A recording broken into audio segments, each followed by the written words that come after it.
नमस्कार दोस्तों, मैं राघव आप सभी का स्वागत करता हूं आपके अपने चैनल फार्मा गुरु में। तो दोस्तों, इस वीडियो में हम बात करने वाले हैं फैविपिराविर के बारे में, जो कि फैबीफ्लू के नाम से भी शायद उसे आप जानते हो। उसकी हम कंप्लीट नॉलेज लेंगे, वो किस किस लिए यूज़ होती है, साइड इफ़ेक्ट्स क्या हैं, कैसे लेनी चाहिए, डोसेस क्या हैं, किस किस स्ट्रेंथ में आती है, कॉन्ट्राइंडिकेशन क्या है और किन किन दवाइयों के साथ आप उसे नहीं ले सकते हैं। तो दोस्तों, इस वीडियो को पूरा देखें फॉर कंप्लीट इन्फॉर्मेशन। तो चलिए वीडियो को शुरू करते हैं।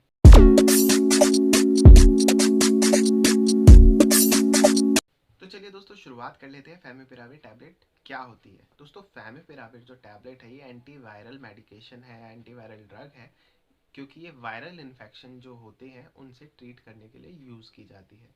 और अगर इसकी हिस्ट्री देखें तो ये एंटी इन्फ्लुएंजा कैटेगरी में भी रखी गई है, क्योंकि जापान में जो इसको डिस्कवर किया गया था वो इन्फ्लुएंजा से लड़ने के लिए इसको डिस्कवर किया गया था। और दोस्तों, हाल ही के केसेस में आप सभी ने देखा होगा, ये फैबीफ्लू के नाम से जब स्टार्टिंग में डिस्कवर हुआ था ग्लेनमार्क के थ्रू, तो ये आज के टाइम में कोरोना से लड़ने के लिए भी बहुत यूज़ की जा रही है और इसको माइल्ड टू मॉडरेट केसेस में बहुत यूज़ किया जा रहा है। और आज के टाइम में आप मार्केट में देखें तो ये शॉर्ट भी चल रही थी अभी रिसेंटली, अब तो फिर भी थोड़ा सा स्टॉक बैलेंस है, लेकिन बीच में मिल भी नहीं रही थी, इतना ज़्यादा इसका यूज़ हो रहा था। एंड में हम इसकी बात करेंगे कि फैबीफ्लू के कौन कौन से ब्रांड मार्केट में अवेलेबल होते हैं।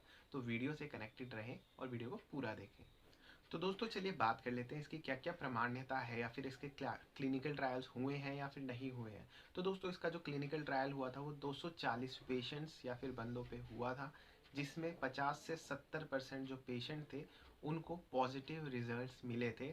नेक्स्ट डे से ही उनका खांसी और बुखार का जो था लोड था वो कम हो गया था। तो इसको एक सक्सेसफुल मेडिकेशन के तौर पे मार्केट में फिर लॉन्च कर दिया गया था इन माइल्ड टू मॉडरेट केसेस में कोरोना के। तो दोस्तों, चलिए अब बात कर लेते हैं इसके रेट, स्ट्रेंथ और पैकिंग साइज, किस किस साइज में आपको ये मार्केट में अवेलेबल हो जाएगा। लाइक एक स्ट्रिप में आपको कितनी टैबलेट्स मिल जाती हैं।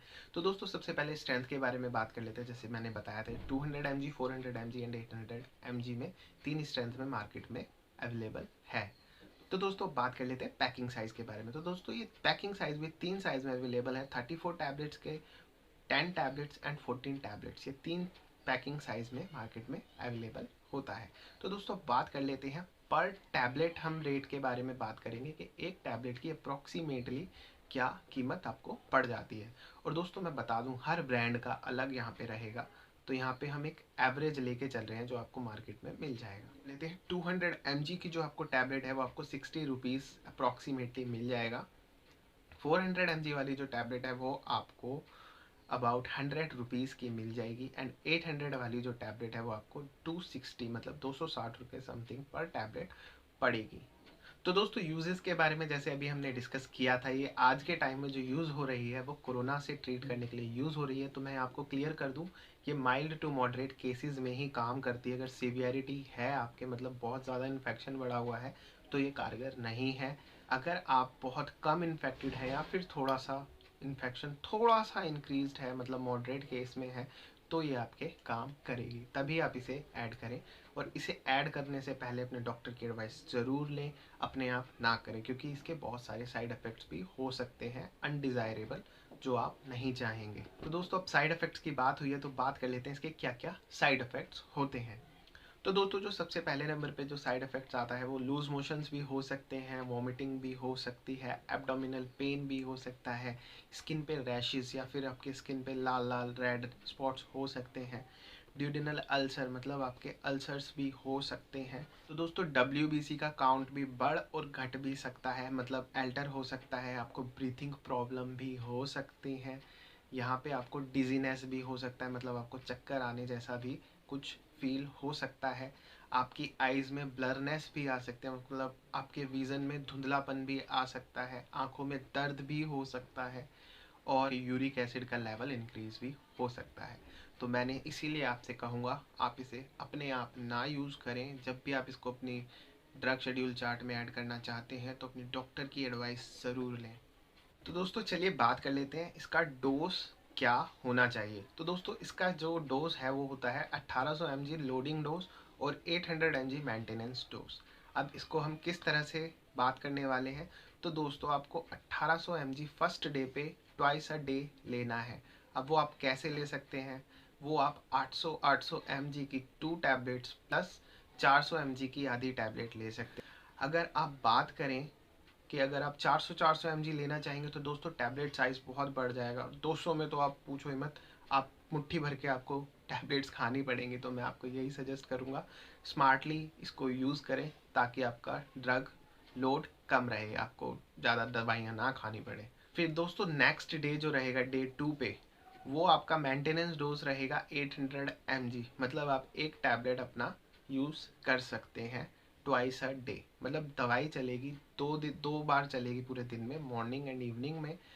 और जो डे 1 पे रहेगी वो 1800 mg रहेगी ट्वाइस अ डे, और उसके बाद रहेगी 800 mg ट्वाइस अ डे। अब वो डॉक्टर आपको 10 दिन या 14 दिन के लिए या फिर उससे ज़्यादा कितने दिन के लिए आपको प्रेस्क्राइब करते हैं, तो वो आपको वहाँ पे देखना होगा। तो दोस्तों बात कर लेते हैं किस तरह से एक्ट करती है। एक लाइन में मैं आपको यहाँ पे सिंपली बता देता हूँ ये क्या करती है। कोरोना वायरस के अंदर आरएनए होता है, ये उसको डिस्ट्रॉय करती है, जिसकी वजह से इन्फेक्शन को ट्रीट करती है और आपको रिलीफ प्रोड्यूस करती है। दोस्तों बात कर लेते हैं इस दवाई के कॉन्ट्रा इंडिकेशंस क्या है। कॉन्ट्रा इंडिकेशन मतलब मैं क्लियर कर देता हूँ, जिस कंडीशंस में आपको ये दवाई नहीं लेनी है, या फिर अगर आप डॉक्टर के पास जाते हैं तो आपको 110% आपको इन कंडीशंस के बारे में डॉक्टर को बताना है। तो दोस्तों सबसे पहले नंबर पे आता है pregnant women and lactating women. अगर आप प्रेग्नेंट हैं या फिर आप लैक्टेशन पे हैं, बच्चों के दूध पिलाते हैं, तो आपको 110% अपने डॉक्टर को बताना है कि दैट आई हैव प्रेगनेंसी या फिर लैक्टेशन पे हूँ मैं।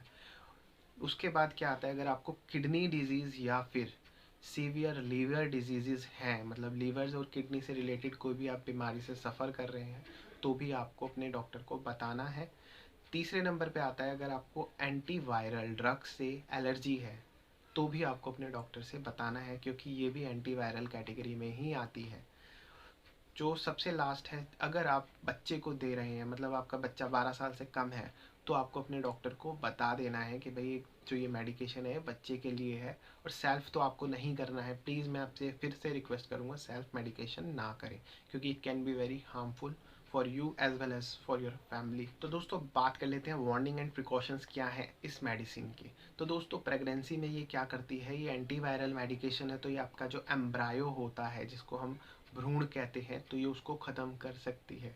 तो दोस्तों अगर आपकी ये मेडिकेशन चल रही है तो आपको प्रेगनेंसी कंसीव भी नहीं करनी है। मैं आपको ये भी सजेस्ट करूँगा एज अ प्रिकॉशन या फिर वार्निंग।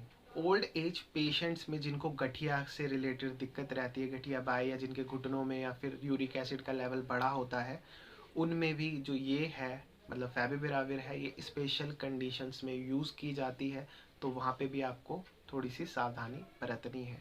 तो दोस्तों बात कर लेते हैं कौन कौन सी ड्रग के साथ में इसका इंटरेक्शन हो सकता है, या फिर किस किस दवाई के साथ में आपको इसको यूज़ नहीं करना है, जिस पे अगर इंटरेक्शन मतलब ये उसके इफेक्ट को बढ़ा और घटा भी सकती है और आपको प्रॉब्लम्स भी कॉज कर सकती है। तो इन मेडिसिन से स्पेशली आपको ध्यान देना है। तो दोस्तों जो सबसे पहले नंबर पे आता है वो आता है पायरिजिनामाइड, दूसरे नंबर पे आता है ओसेल्टामाविर, तीसरे नंबर पे आता है थियोफाइलिन, जो चौथे नंबर पे आता है वो आता है हाइड्रालाजिन, और दोस्तों पाँचवें नंबर पे आता है नॉर्थेरिस्टेरॉन। और भी बहुत सारी मेडिकेशन है जहाँ पे इसका इंटरेक्शन हो सकता है, तो आप अपने डॉक्टर से एक बार कंसल्ट कर सकते हैं। तो दोस्तों चलिए बात कर लेते हैं आपको किस किस ब्रांड नेम से मार्केट में इजीली अवेलेबल हो जाएगी और इसके टॉप ब्रांड्स क्या क्या हैं। तो दोस्तों सबसे पहले तो आती है फैबीफ्लू, जो आप सभी जानते होंगे, जो स्टार्टिंग लॉन्च था वो फैबीफ्लू ही था, जो कि ग्लैनमार्क कंपनी का आता है और आपको आसानी से मिल जाता है। तो दोस्तों दूसरे नंबर पे आता है फैबविर, जो कि अबॉट कंपनी का आता है और आपको आसानी से मार्केट में मिल जाएगा। दोस्तों तीसरे नंबर पे आता है कोवी हार्ट, जो कि ल्यूपिन कंपनी का है। चौथे नंबर पे मैं सजेस्ट कर सकता हूँ आपको फ्लूगार्ड, आप ले सकते हैं, जो कि सन फार्मा का आता है। पांचवें नंबर पे दोस्तों मैं सजेस्ट करूंगा आपको एक्टाविर, आप ले सकते हैं, जो कि माइक्रोलैब्स कंपनी का आता है। तो मैं आपको यही सजेस्ट करूंगा आप कंपनियों के चक्कर में ना पड़े। आपको अगर फैविपिराविर की रिक्वायरमेंट है, आपको फैविपिराविर मिल रहा है, वो किसी भी कंपनी का है दोस्तों, इक्वली काम करता है, तो आप वो यूज़ कर सकते हैं। फिर भी मैंने आपकी सहूलियत के लिए 5 ब्रांड्स आपको बताए थे जो आप यूज़ कर सकते हैं। फिर आप जाके अगर बोलते हैं फार्मेसी पे तो वो आपको इजीली मिल जाए। तो दोस्तों हम आशा करते हैं आपको ये वीडियो अच्छी लगी और आपका हर एक डाउट क्लियर कर पाया हूँ मैं इसमें। अगर फिर भी आपका कोई डाउट रहता है तो आप मुझसे कमेंट बॉक्स में कमेंट करके पूछ सकते हैं, या फिर आप मेरे इंस्टाग्राम पे जाके मुझसे मैसेज करके भी आप पूछ सकते हैं। थैंक यू दोस्तों for watching our video. Bye bye, take care और अपना ध्यान रखें।